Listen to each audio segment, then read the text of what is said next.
All right, well, it looks like we have folks here ready to begin this brown bag. So I'd like to start by welcoming everyone. I'm Jamie Goodrich, the director of the Humanities Center, and it's my pleasure to welcome Carly Overfelt today for this week's brown bag talk. Dr. Carly Overfelt joined Wayne State in 2021 as the program coordinator in the Office for Teaching and Learning, where she works to develop, implement, promote, and assess workshops and resources for all instructors to be successful in their teaching goals. Her research examines literary linguistics, language ideology, language and social justice pedagogies, and how to support linguistic diversity in higher education. She holds a PhD in English from the University of Massachusetts Amherst and a master's degree in linguistics from Purdue University. She serves on the Linguistics and Literature Executive Committee for the Modern Language Association, where she regularly organizes panels on topics related to ratiolinguistics, literature, and pedagogy for the annual convention. Carly is currently drafting her first book manuscript, Language Diversity in Higher Education, and it's a handbook for faculty and administrators who seek to foster the success of all students, regardless of their linguistic and cultural backgrounds. That sounds like a wonderful project. I'm excited to hear about it. Today, she's speaking on the topic of honest to goodness American speech, early linguistics, and the myth of Midwest radio English. And so I will let Dr. Overfelt take it away from here. Hello, thanks everyone. So glad to be here. First things first, can everyone see my slide share? Is everyone seeing Honest to Goodness American Speech, my title slide? Yeah, okay, great. Excellent. It looks a little bit weird on my end, so we always have to make sure about those things. Okay, thank you so much for being here. I'm really excited to talk about this. This is something that is really close to my heart, and it was where my enthusiasm is at, and I just really, I love to talk about it, and I love getting a chance to show folks how this connects with the work that we do in teaching and in learning and in higher ed. So this gives me a great kind of platform for that. So thanks so much for letting me do this. Let's do a land and language acknowledgement. I think this is something that's familiar to folks, but I'll add a little something about language too. Wayne State University rests on Wawaya Tanang, also referred to as Detroit, the ancestral and contemporary homeland of the Three Fires Confederacy. These sovereign lands were granted by the Ojibwe, Odawa, Potawatomi, and Wyandotte nations in 1807 through the Treaty of Detroit. Wayne State University affirms Indigenous sovereignty and honors all tribes with a connection to Detroit. With our Native neighbors, WSU can advance educational equity and promote a better future for the earth and all people. And to that, I'm going to add, and we'll see, a little something that maybe folks don't know about, and I'm happy to share these slides later, but this is a site where you can actually go, and it's a nonprofit, and what it does is stores information about Indigenous land and language all around the world, and we can even put Wayne State University right in here, or we can, yeah. And it takes us to our space, and we can toggle it to talk about and to show and think about territories and languages and treaties. And I'm gonna zoom out.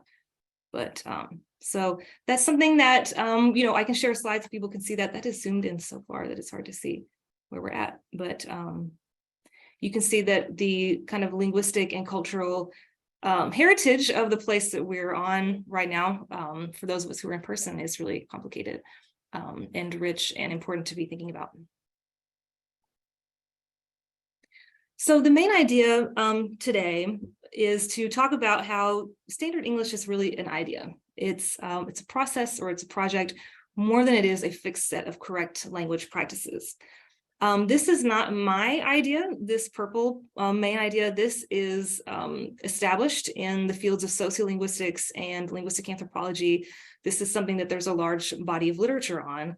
But what I'm bringing you today is to connect it with a myth that I often hear from students, colleagues, community members, which is that the reason that we do have a standard English in the US that is a set of what's correct and incorrect, and that the reason that we have this, according to some folks, is that when radio became widespread, this was the dialect of American English that was the most inherently easy to understand. And so it sort of like won out over the other varieties of English. And then there's some other, myths that are similar to that. But what I have found, and there's a lot of literature behind this, is that it is really way more complicated than that. And to investigate that, we can look at the way linguists in the early 20th century, even themselves talked about the Midwest, how they talked about English, how they talked about standardization, and how they talked about the radio. And then, finally, the real story of what linguistic practices are associated with something that we think of as standard English really has a lot more to do with ideas about national identity, who are we as Americans, and even anxieties, about those things. So that's kind of like, those are the main points for today. And now it's time for a poll. So if you don't mind to launch the poll for me, actually, let's see. Can I launch it now? Yeah, I think I can launch this. Okay, do folks see a poll? Okay, please take the poll. This is part of your grade if you're a Wayne State student.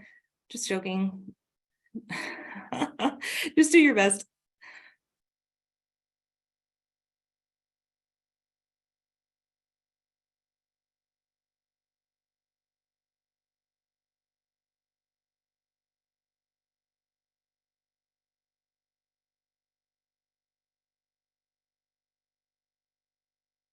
So the first question is this standard English? This is a photo of my family and I.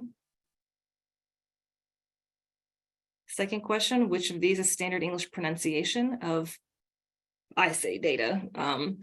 Thinking about the first vowel. Data has the vowel in hate, or data has the vowel in hat. It depends, I'm not sure.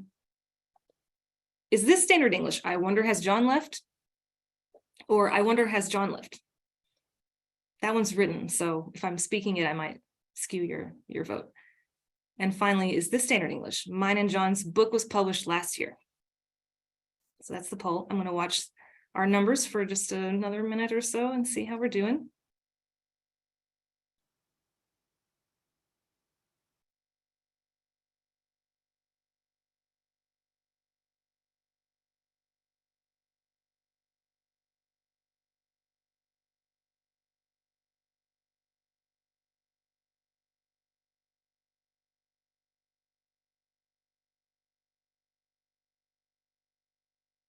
I still see a couple people. Actually, that might be me. So I'm gonna wait just another couple seconds and then I'll end the poll and we'll see what we've got.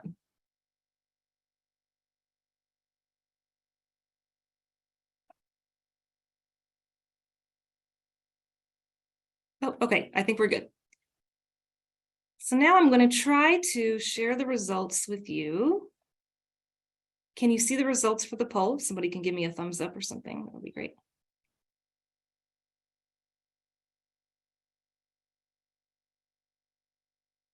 I can't see them, Carly. You cannot see them. Okay, so let me. Do you want me to try sharing them? Oh, you know what? I'm just going to move it over into my screen share area. Can people see this?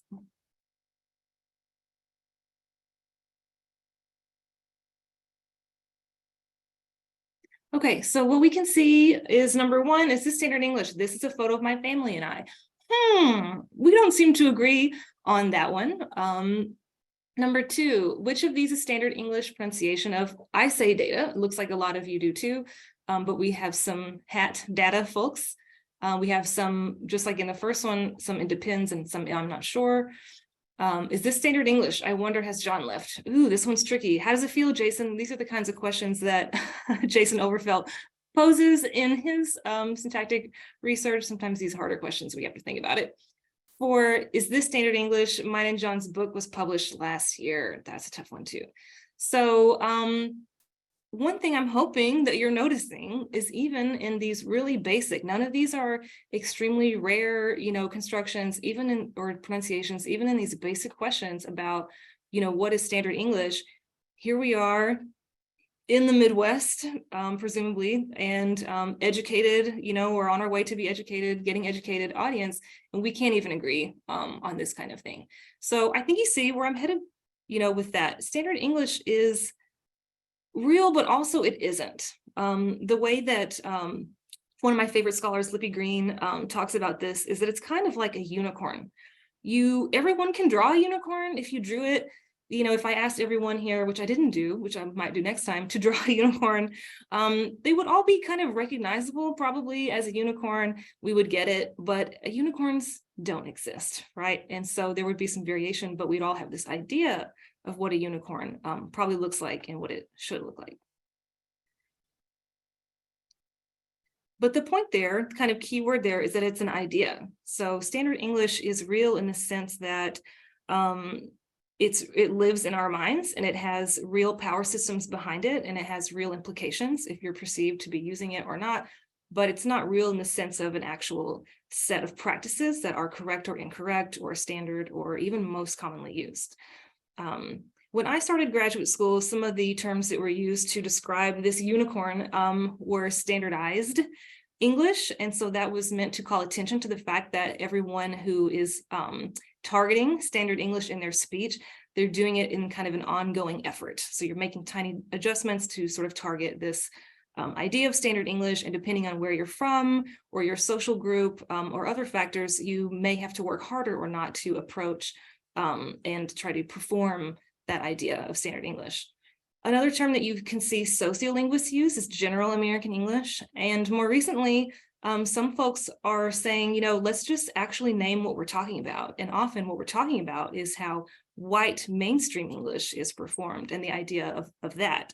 And so this kind of continues to get more and more complicated, and the conversation evolves. But the takeaway for you is that it's real, but it isn't, right? And so some linguistic practices are associated with something that we think of as the standard or general, and so on. But that's really language ideology.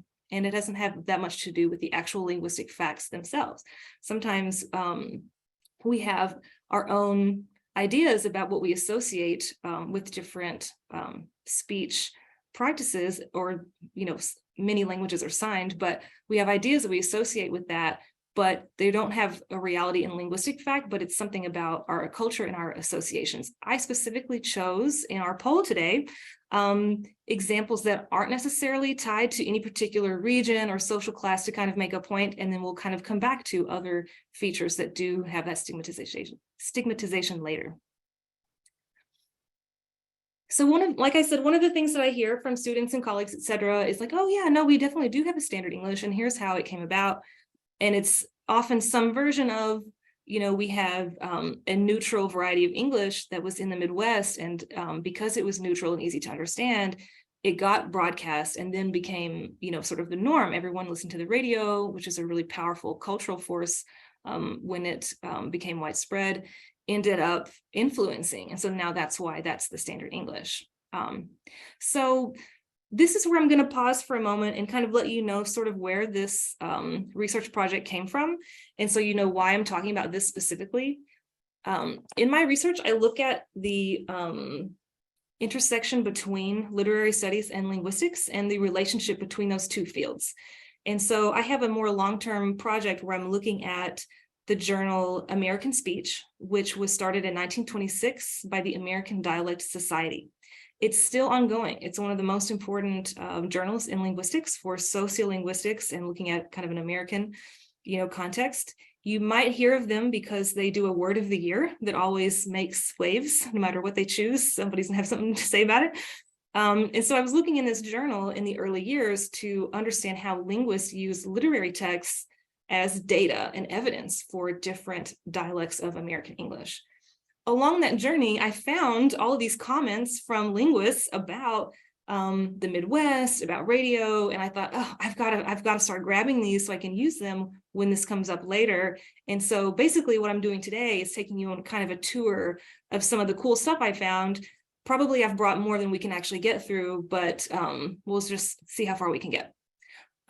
So in the 1920s and 1930s, what a research article or what a research journal looked like for linguistics was really different. So some of what you're going to see is looks a little bit more like a research article. Some of it is more of an opinion piece. Some of them are little snippets where someone says, oh, my wife overheard the maid saying this in Iowa. Okay. And so they kind of write in and it makes it into the journal, and those kinds of things. So it's going to be a little bit of everything, but that's how we got where we're at right now.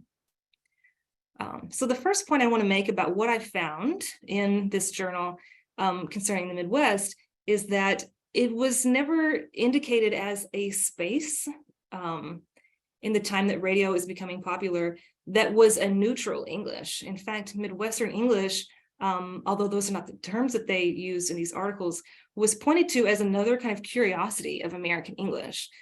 These writers are not using the term Midwestern, by the way. Everything they're talking about in the states that we would think of as the Midwest, they often say the West or Western, or when we get a little bit later into the late 20s, early 30s, they might start saying the Middle West. Okay, and so they're kind of like figuring that out. So even what the Midwest was not something that was established at the onset of radio. So that's something else, to kind of think about. But we can see in this journal that researchers are collecting all of these curious usages, like cheesy to mean pale. Wow. Okay. And dust devil for brainstorm. So this is another curiosity. Other articles would maybe focus on the South or places in the Northeast, or places like in California, like mining camps and that kind of thing. And the Midwest was just another one of those. And it was usually focused on a community within a Midwestern state. So it often wasn't, oh, here's how they talk in Indiana. It was more like, here's how they talk in this specific part of Indiana. It was kind of a specific curiosity. The other thing to know about Midwestern English in this era is that it's hugely romanticized. There's one excerpt that I found. Okay, so one thing to say, I have a lot of text-heavy slides. Don't worry, because I'm just gonna like read it out dramatically to you. So don't worry about kind of catching every word, on your own, but it's there because I think I'll share them with folks later. But one of the articles specifically focuses on Nebraska, and there's this idea of the Nebraska Sandhillers. So these are folks who took advantage of the Kincaid Act to specifically settle places in Nebraska. And the speech of these Sandhillers gets romanticized in a way that's pretty typical for this area. This great sea of hill country is inevitably becoming improved. So that's like agricultural improvement, right? Though the marks of change are not yet discernible, someday the Sandhillers may no longer say, God never made this land for farming. That day, the Sandhills will have lost much of their present picturesqueness and its people much of their talk. So this is a pretty typical example of the Midwest being kind of romanticized, and a view of its sort of a past that's going to be lost, kind of pure American past that we need to preserve in these articles about language in the Midwest. Another thing to know about the way linguists are talking about the Midwest is it was very much in opposition to cities, and then even kind of defending cities in the Midwest versus cities in the East and Northeast. So we get comments like this one where this is a writer from Chicago who has heard people complain about Chicago speech.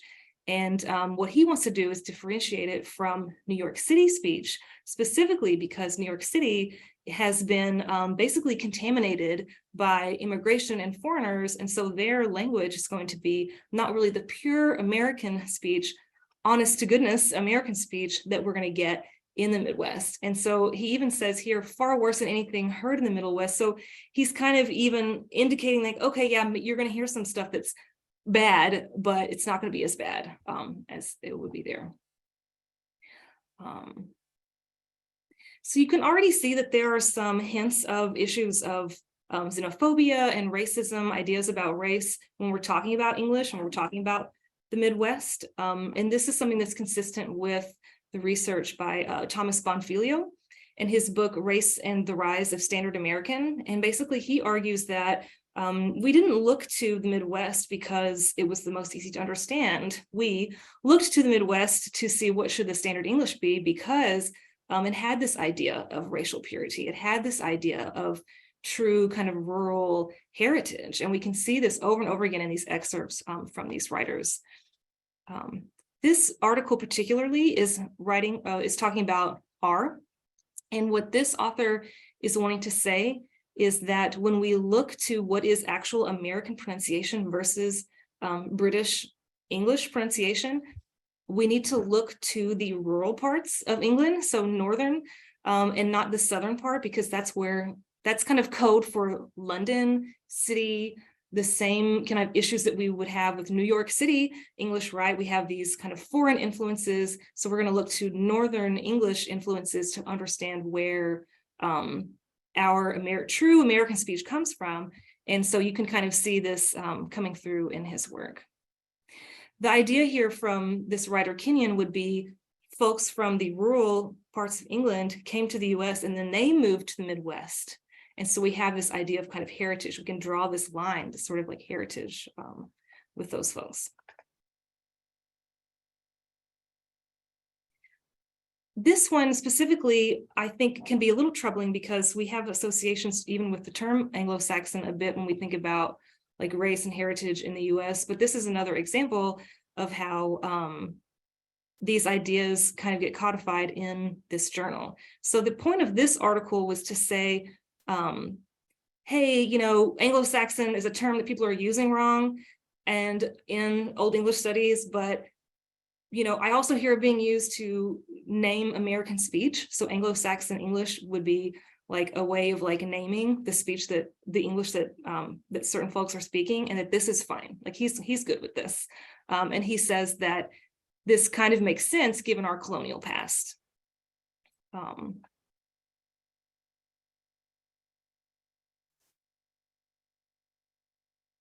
In this final slide about ideas about standard English being wrapped up with ideas about heritage, nationalism, and rural whiteness, I want to introduce to you this article where he's talking about, is talking about how do we know what is the true like American dialect? How do we know what that is? Because we want to make a dictionary to kind of codify that, and we need to know who to look to understand where that's going to come from. And one of the problems that he says are going to arise is that we have groups of immigrants who have influenced speech in different areas. And so we have to be mindful of that. And so the idea that we can take away from that is for these researchers, standard American English was, it was important to delineate its heritage through whiteness. And cities are certainly a site of influence that would be non-white. And yeah, I mean, kind of a nationalist project. And so I think the takeaways I want from this slide and a couple before is that standard American English, it's a project. It's not something that naturally arose. It's something that groups of folks decided we needed to have this thing called standard American English, and they started to look for where it should be, and they're anxious about outside influences. And so the Midwest was a place that they could identify that seemed like the best choice. I think that this influence, you know, is still something that we think about when we think about English in the Midwest, but we can talk about that a little bit later. And then finally, I've got some slides for you about what linguists are saying about the radio in this time. Okay, so I set this up with one of the myths out there is that radio itself kind of, you know, naturally disseminated this particular way, you know, using English because it was inherently more understandable. But that doesn't really track with the way linguists are talking about radio in this in these early times. When they do talk about radio, they're actually telling you about how it's ruining English. And in this specific example, we have slovenly pronunciation of some prominent radio broadcasters. In this particular article, we're supposed to know who he's talking about. But of course, I don't, because I don't know who the prominent radio broadcasters would have been. But that would be something interesting to kind of find out, I think. Just so you get some examples, one of the things that he was making sure that folks understood was slovenly pronunciation was genuine. Apparently, some people were saying genuine on the radio. Apparently, some folks were saying horizon instead of horizon. So putting the stress on the first syllable. So he had, you know, some problems with that. Okay. And I couldn't really share the full sort of like list that he had in a way that would be understandable because This was also a time when the International Phonetic Alphabet, the IPA, wasn't necessarily being widespreadly used. And so the way that folks would indicate different pronunciations were not always clear. And actually, I think I said that backwards. He was saying, because I chose these examples specifically to show you how things have changed. He was saying you should say genuine and you should say horizon. Okay, sorry, I got those backwards, but it doesn't matter, right? So obviously there were these variables at the time that coexisted, and eventually one of them wins out. Sometimes when you have variables, though, either one of them doesn't win out or it takes a long time. And so that kind of comes up to the poll that I gave you in the beginning. There are some variations and they haven't necessarily been settled yet. Another thing that he hated was someone said that the waters were, quote, infected with submarines. This was something that he hated and wanted to rail against. And he also talks about in this article how we need a committee to decide what is the correct pronunciation for the radio. And before this, a committee or a commission had been formed for British radio. And so he's saying here, like, look, we've got this horrible pronunciation. It's really high stakes. We're broadcasting this on the radio. We really need a commission. But he says we probably couldn't make that happen because it would be, quote, sizzled on the grid of public ridicule. So he doesn't think Americans will stand for, a pronunciation list for the radio, but maybe he's right. Then I want to introduce you to Josiah Combs. He actually writes a lot. He has a few different articles, even just within a couple of years, talking about the radio and basically complaining about the pronunciation that he hears. Mostly it's pronunciation. Like I said before, there was the metaphor of infected with submarines that the previous author was not into, but it's usually pronunciation. And I think we can imagine why, right? It's because it's a medium that you're hearing. And the other reason would be, if I understand correctly, often the radio announcers were given a typewritten piece and they literally just read it. So they weren't choosing certain forms like word choice and syntax. Often they're just reading it. So that's one reason why pronunciation has such an emphasis here. But basically Josiah Combs, he complains about the radio English announcers. He wants there to be a sort of a standardization, and it's important to him because he thinks that it's the job of educated folks to figure this out for the rest of the population, which is kind of, we can understand why. We can understand that logic, and a lot of folks still operate under that logic, today, which we'll talk about, in just a moment. The metaphors that we hear from this researcher, he will hear most English. If you go, okay, so if you sit and listen to the radio, this is what's going to happen. He will hear most excellent English, and he will hear the dying groans of his mother tongue as she is being hung, drawn, and quartered right before the public. And so I don't think that there is a huge coincidence that some of the metaphors that we see about language when it's being used incorrectly by these, according to these writers, that is connected to gender. I think there is a sense of, patriarchy here. I think we can see it in a few slides earlier where there's this idea of kind of a patrilineal, heritage and history to the language, sort of a lineage, right, that we want to trace back to certain parts of England. But I also think it's because we have this idea that women are sort of the arbiters of culture. They're the preservers, they're the keepers. This is something that we, kind of don't always think about, but is certainly true in the US to some extent. And so I think choosing this metaphor of like mother tongue and English is like a woman being, attacked here. So this is clearly not good, right? So something that we want to prevent with, pronunciation guides, et cetera. The other takeaway I think that's important from this particular excerpt is this idea that you're going to hear rapid, often incoherent speech of the North. So there isn't an idea that the North or the Midwest is inherently better. Even in those areas, you're going to hear things that are not correct. And so we're going to have these pronunciation guides, et cetera. So that's something that this writer and others decide to take on in their articles for this Josiah Combs, he makes sure that his readers, in a very long list, I've just pulled a few of them. He wants readers to know either should be either and not either, because either is un-American and it's pretentious. He wants folks to know that it should be coupon and not coupon. Okay, well, I guess, I'm not going to agree with that one. It should be effective, not effective. And so those are just kind of some examples. And one of his issues with the way that radio pronunciation one of his issues with it is that it's so influential and that it is changing the way that people are speaking in other situations. And he specifically compares what he's hearing on the radio to, and folks in the English department are going to love this, an MLA presentation that he went to, where a presenter pretended to speak as an Englishman. And then when he kind of wasn't thinking about it anymore and let his guard down, he would, quote, drop right back into plain, honest to goodness American speech. And so even in these professional settings, his complaint is that just use honest to goodness American speech, right? Because this is who we are. We're Americans.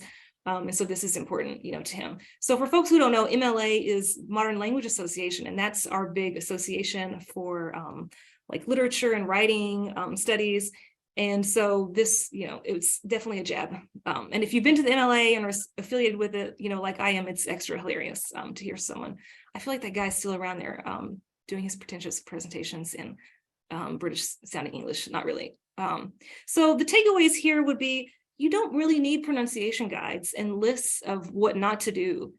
If the English that's most understandable and most obviously should be the standard is naturally arising on its own through the radio, you don't have to make rules against things that people aren't doing, right? So I think that's important. The other thing I want to say is that it's clearly not the most understandable, because we can see that one of his examples that it's often incoherent and hard to understand. So this is a project. Standardization is an ongoing project of selecting what's best by those who are educated and in power, and then basically enforcing that, on everyone else. And so you can do this with a committee or a commission that gives rules, for the radio announcers. You can also do that in a lot of other ways, like social pressure. For example, here, he's kind of making fun of people, but then he's also giving, an authoritative list, as well. So why does this matter? This matters because the way the standard English gets talked about, even though, as I said, it's not real, it has real ramifications when these kinds of myths circulate. Okay, I'm getting a phone call and I don't know how to, okay, so anyway, sorry about that. I'm gonna keep going and let that go to voicemail. So anyway, apologies. But what is Midwestern English? What is the standard? These ideas really matter, and they have ramifications for our workplaces. They have ramifications for our places of learning and in higher education. And so one of my goals always is to try to disrupt popular narratives about standard English, because these can be harmful to students. Another ideology that's out there very similar to standard English is academic English. So there's this idea that there's, one way of speaking and writing that you have to do, because that's the only language in which complex, rigorous academic ideas are possible. And that's really not true. And I don't want to get too much into this because it's sort of a different session, a different conversation that I'm happy to have with people later, and that I'm working on, for my book. But we have to think about where this pops up in our context in higher ed. And if we think about even just language change, if I pull these scholarly articles even from the 20s, we can see major language differences. So what is that? Okay, so academic English is one thing and it's changed over time. Yeah, maybe that's definitely part of it. But another part of it is that individual disciplines even have their own ideas and standards for this is what academic English looks like and sounds like in this discipline. Here's what it looks like and sounds like in this discipline. If I pull a journal article from, a medieval literature journal, and then something in engineering, let's say, that's going to look really different, and that's okay, right? So when we're thinking about how to do this and how to teach this and interacting with each other and with students, I think that's something that's important to keep in mind. So when I gave you specific linguistic examples and told you earlier, I specifically chose forms that I didn't think you would have any associations with a particular region or class or social group. But that's not the case for a lot of these linguistic practices that are that we can identify. So for example, there is a construction finna in African American English, and there's an amazing poem about it. And if we have time, which I think we do, then I can pull that up for you. But the idea here, and sometimes we get our truths better from literature than we can from a lecture, but this is a poem called Finna by Nate Marshall from 2020. And it's where he kind of explores the relationship that he has with this construction that definitely gets stigmatized in an academic setting, and he's kind of told that it's not, academic. So let's see if we can listen to this.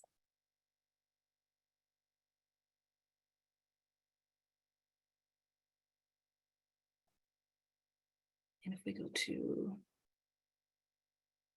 pardon me.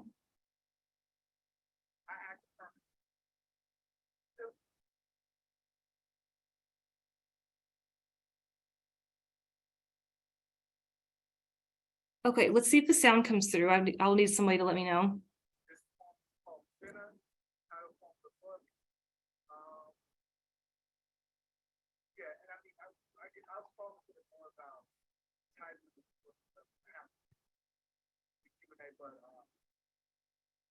Sound was working? It's a little hard to hear. Can you raise the volume? Sure, absolutely. Oh, well.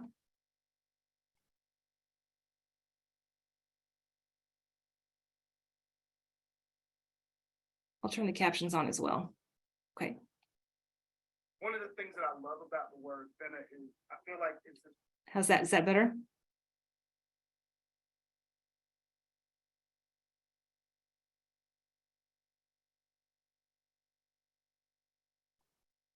Okay, I'm gonna let it run, but y'all let me know if you're not hearing it.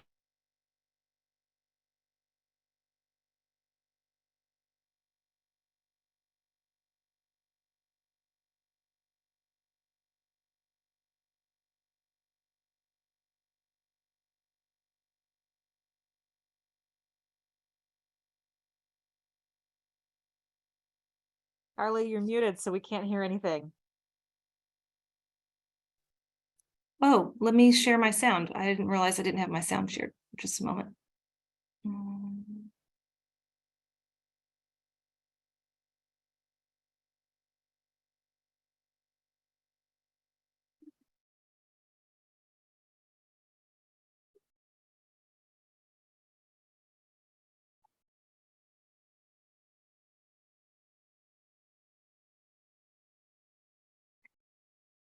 Okay, well, I don't see my sharing sound, so yeah, I'm just gonna crank it up and hopefully you can hear it.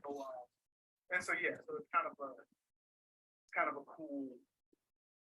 There's a phrase I have a lot of love for because of it. It's a phrase that I think so many people have this sort of relationship. Finna, for Juanita and the Perspectives Leadership Academy class of 2016.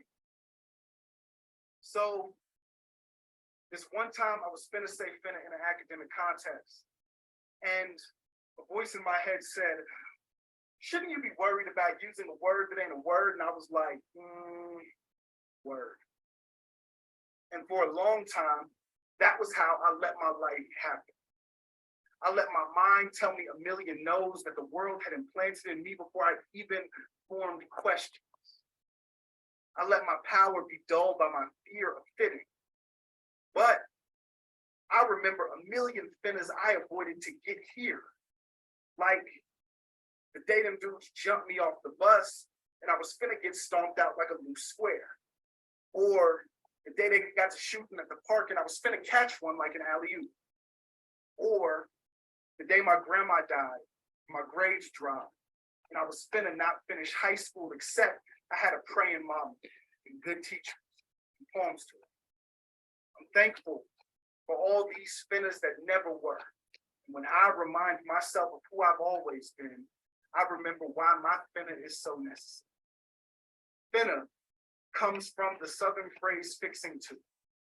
Like I come from my Southern grandmothers. And finna is this word that reminds me about everything next. Even when I've been a broken boy, I know I'm fixing to get fixed. I'm finna be better. Every dream I had is a finna away from achievement. Each new love I uncover is a finna I unfold. Every challenge I choose to meet and not let defeat me is a finna I fight. My hope is like my language, is like my people. It's Black, it's brown, and it's alive. It's laughing, it's growing, it's alive, it's learning, and it's live, it's fighting, it's live. It's finna take on this wide, whole flame possibility. Thank God.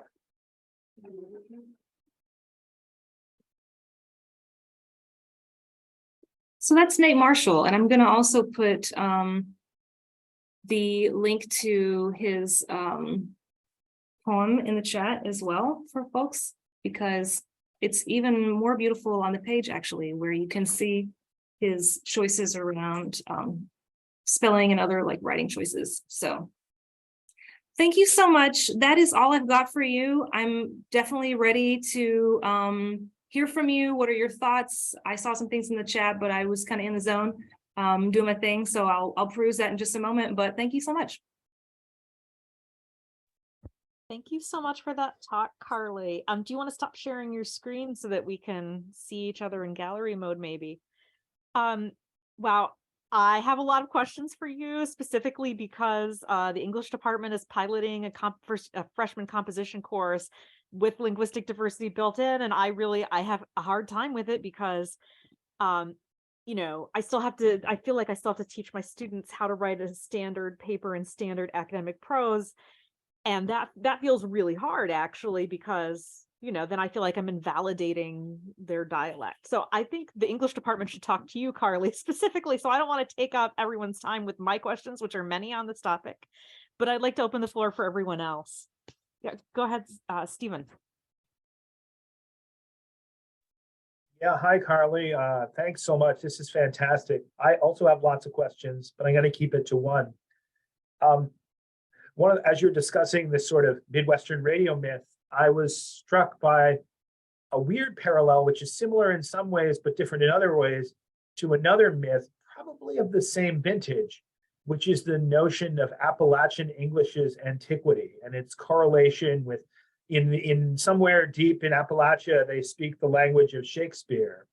And obviously, in one sense, this is very much the same sort of myth. It's a sort of idea about a kind of English, an ideologized kind of English that is an exceedingly white English that has a certain set of ethno-national roots. But on the other hand, it's radically different in that sort of temporally, it's radically separated. I'm not going to get into chronotopes here because we get way into weird territory, but it really strikes me that one of the things that characterizes the Midwestern English discourse is its modernity and its association with modern technology, whereas this other one is maybe distant. So I guess my question is, in your review of American speech, is there in this time period that same discussion of Appalachian English? And if so, are those connections sort of meaningful as you're in the way that you're using them? Yeah, that's a great question. I haven't seen a lot of, I'm aware of the myth that you're talking about, and I used to hear it more from students when I was in the South and in the East, but in Michigan, I don't really hear it from students that much. But yeah, I'm aware of that. One of the things that I try to show students when I teach on these topics about, you know, all of the variation that we have in American English, I show them the documentary called Mountain Talk, which I think some folks are familiar with. And and it's a little bit dated, it's like from the 90s now. And so there are a couple of different reasons why it's not like perfect to show students anymore. But one of the reasons is that the speakers themselves, super,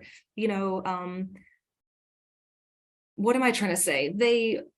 I want to say they buy into this myth, but that's not really how I want to say that, because who am I to tell speakers how they should feel and how they identify with their own English, right? But they definitely perpetuate the same kinds of ideologies about where different Englishes in the US come from. And so then I find myself kind of trying to like undo that work a little bit with students afterwards, but it's a really powerful, I think it just goes to show how powerful that is. But one of the things that I find that they do in that documentary is they appeal to the past to legitimize their own English, because they're extremely aware of the stigmatization out there. And so they do this sort of what I think of as an appeal to history.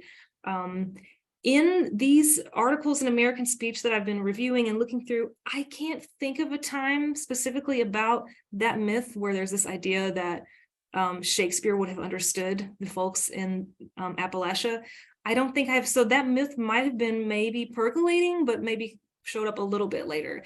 And so, yeah, but what I have seen, and kind of what I showed you a little bit today, is that the idea that true kind of British English lineage, if we want to say that, can be found in these rural places in the US. And so we're going to look for those, and then we're going to like kind of talk about those and legitimize those.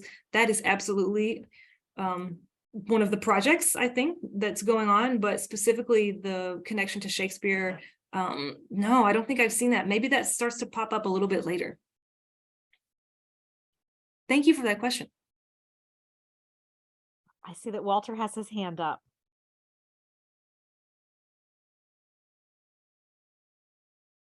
So, Carly, I mean, this is so absorbing that there's so many questions that came up. One thing I do want to let you know is that Fitna is alive and well in the Detroit metropolitan area. And it is one of the features of African-American vernacular English that is quite interesting. African-American vernacular English has lots of constructions which are unique, and that Fitna is an indication of something just about to be done. There are about 3 or 4 items in African-American English which talks about the future.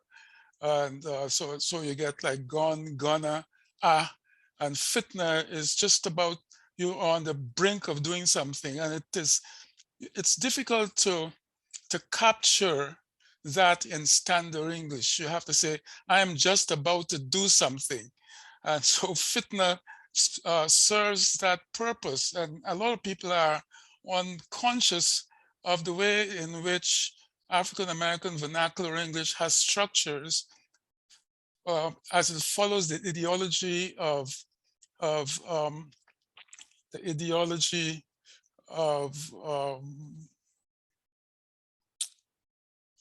what we call the ideology of sparedness, where you get to the point as quickly as possible, and you do not have to use a number of extraneous structures that inhibit the understanding, and Fitna is one of that.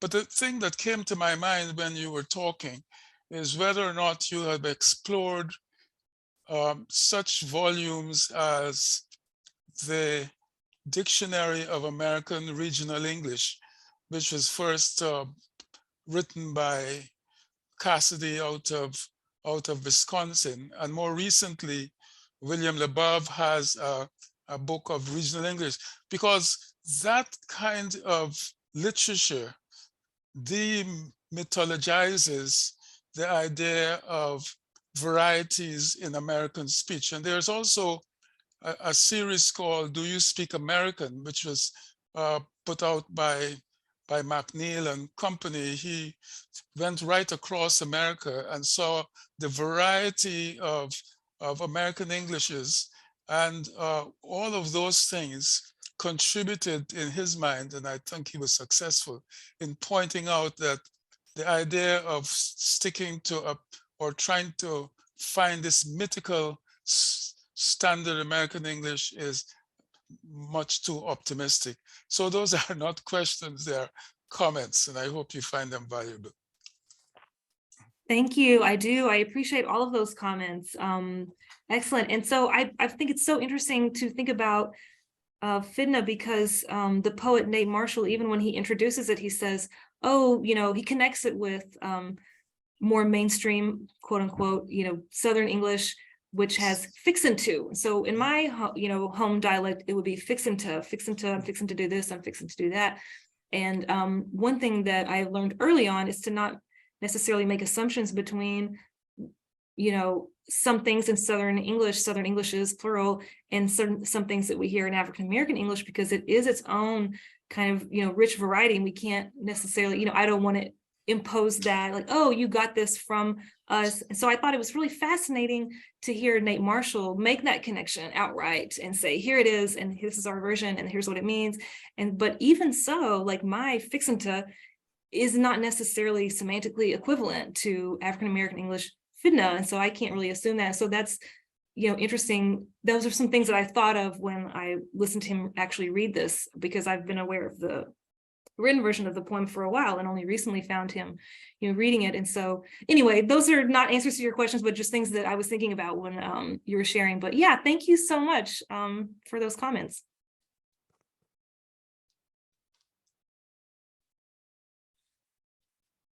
I think we've got time for one more question. If someone else would like to ask something.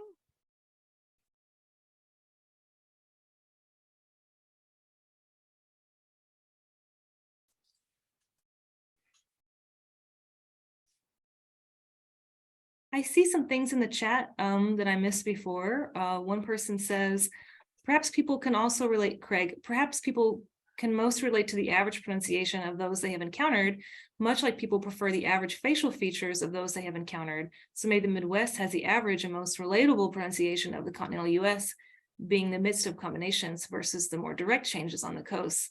I think familiarity absolutely has a role to play in this. One thing that, you know, we hear from folks, oh, well, this is the most understandable variety today. I'm talking about right now, 2022.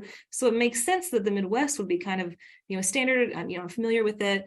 And the thing that's interesting to me about that is it plays into this idea of like accentlessness, but everyone has an accent, and this is a relational concept, right? And so if I'm from the rural South and I'm familiar with this way of speaking, it's because it's being broadcast, not because, like, so it could have been the Southern English that, you know, rose to the top, you know, and then that would be the thing that's familiar. So it's, what's interesting is familiar to who and like when and why. And so there's nothing about it that makes it an obvious choice. And so, yeah, so anyway, just kind of some reaction, I guess, comments to that.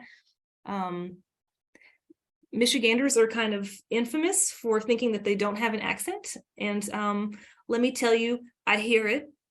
And let me also tell you, when you go other places, they hear it, and it is there. And so, you know, absolutely something to keep in mind. That's a whole other talk, you know, as well, is, you know, what are the features of the English that we encounter, you know, locally to us? What is it? What are we familiar to here, familiar with here? Oh, it looks like we've got one more question here.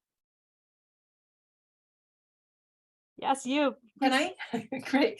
So it's not so much of maybe, well, maybe not too crowded necessarily. So is it a real thing that Midwestern English is the standard?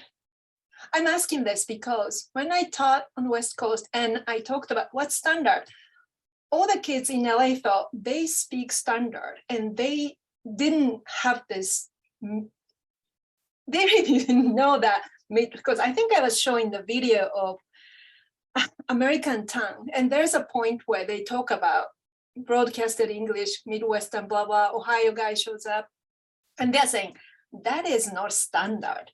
But that's like good 15 years ago. But anyway, I was wondering, is it old people academic thing to think that a Midwestern accent is sort of standard, and young people have absolutely no such idea, or is it already studied and documented? I'm gonna let Walter take that. I think Walter is ready. You're muted, Walter. There is a field of study called perceptual dialectology. The expert in that is a scholar from the University of Michigan. And in this little video that I spoke about, Do You Speak American? He was on a train and he brought a map of the United States and asked various people to circle where they think the best English is spoken. And in fact, it was the Midwest. And where you think the worst English is spoken, people thought about the South, but that at the same time, the South was given credit for being warm and friendly. The speech behavior that came out worse was in New York, I mean, the Brooklyn accent. In other words, there are people with perceptions of the quality of speech that people use. And that's part of the sociolinguistic realm. I mean, what people think, but there is no linguistic evidence to support the superiority of any dialect other than over others. That's why I thought that when I teach the course, my course, I try to play that video of Do You Speak American, because it shows that as you go from east to west and up north and down south, you see a variety of Englishes that Americans speak. I mean, you can, and it's when you talk about standard in the Harvard area, it's standard to say park my car in Harvard Yard, you see, but in other places, it's right here, it's park your car in Harvard Yard, the use of R's and so on. So it's absolutely absorbing about the way in which linguistic varieties can contribute to prestige and not so. Thank you. Thank you so much. Well, and with that, I think we've come to 1:30 and the end of our time. I'd like to thank Dr. Overfelt for a fascinating presentation that obviously gives us a lot to think and talk about. Thank you so much for this. Thank you. I really appreciate it. Thanks for hanging in there with me and my kind of hefty slides and tech issues and phone ringing. I'll learn how to work my phone for next time. So anyway, thank you so much for coming. This was super fun. Hope everybody has a wonderful day and a wonderful rest of the semester.